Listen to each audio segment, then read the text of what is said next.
ఈ గ్రహాలు తెలియచేస్తే ఆయన పర్సనాలిటీ ఏంటి, ఆయన వ్యక్తిత్వం ఏంటి, ఆయన లైఫ్లో ఎలా ముందుకు వస్తారు, ఎలా ఉంటారు, అన్ని విషయాలండి. ప్రేక్షకులు మీరు అర్థం చేసుకోవాలంటే వాట్ ఈజ్ యువర్ పర్సనాలిటీ, మీరు ఎవరు, మీరు ఏంటి, మీ బలం ఏంటి, what is your power, what is your strength, what is your weakness first తెలుసుకోవచ్చు.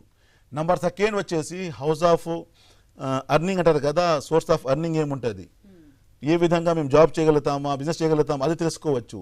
బంధువులతో ఏ విధంగా ఉంటాము, మా రిలేటివ్స్ మాతో ఎలా ఉంటారు, అది తెలుసుకోవచ్చు. ఎడ్యుకేషన్ ఓన్లీ బ్యాచిలర్స్కి ఆగిపోతుందా, మధ్యలో బ్రేక్ అవుతుందా, లేదా డ్రాప్ అవుట్ అయిపోతామా 10th 12th తర్వాతనా, లేదా ఏమైనా డిగ్రీ చేస్తామా, మళ్ళీ మాస్టర్ ఏమైనా చేయగలుగుతామా, డబుల్ డిగ్రీ ఏమైనా ఉంటుందా, పీజీ ఏమైనా ఉంటుందా, అది కూడా తెలుసుకోవచ్చు. అంటే హెల్త్ పరంగా రోగాలు ఏమైనా షార్ట్ టెంపరీగా ఏమైనా రోగం వచ్చిందా, లేదా ఏమైనా లాంగ్ డిసీజెస్ అంటారు కదా, క్రానిక్ ఇల్నెస్ అదేమైనా వస్తుందా, అది కూడా తెలుసుకోవచ్చు.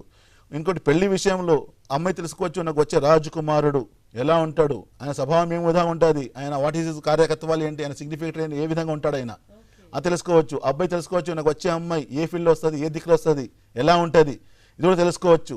లవ్ మ్యారేజ్ అరేంజ్ అది కూడా తెలుసుకోవచ్చు. అనాహుతులు ఏమైనా ఉంటాయి, యాక్సిడెంట్స్ ఏమైనా, అది కూడా తెలుసుకోవచ్చు. లక్ ఏమైనా, నాకు అదృష్టం బలం ఉందా, లాటరీ యోగం ఏమైనా ఉందా, ముందుకు రాగలుగుతానా, నా ప్రొఫెషన్ ఏది ఉంటుంది, వాట్ ఈస్ మై ప్రొఫెషన్, అన్ని రకాలు ఉన్నాయండి ప్రశ్నలు. కానీ ఎన్ని తెలిసేయాలంటే we need date of birth, time of birth. లేని పక్షంలో అలాంటి ఎందుకంటే ఒక 30-40 years బ్యాక్ పల్లెటూరు ఎంతో మంది రాసి పెట్టలేదండి విలేజెస్లో. అలాంటి వాళ్ళకి వేరే మెథడ్స్ ఉన్నాయి, ప్రశ్నశాస్త్రం ఉంటుంది. సో ఆ విధంగా చూసి చెప్పడం ఉంటుంది. కాబట్టి అలాంటి వాళ్ళు మా నంబర్కి డైరెక్ట్గా కాల్ చేస్తే తప్పకుండా నేను వాళ్ళకి తెలియచేయడం కానీ వాళ్ళకి మంచి సహాయం చేయగలుగుతాను.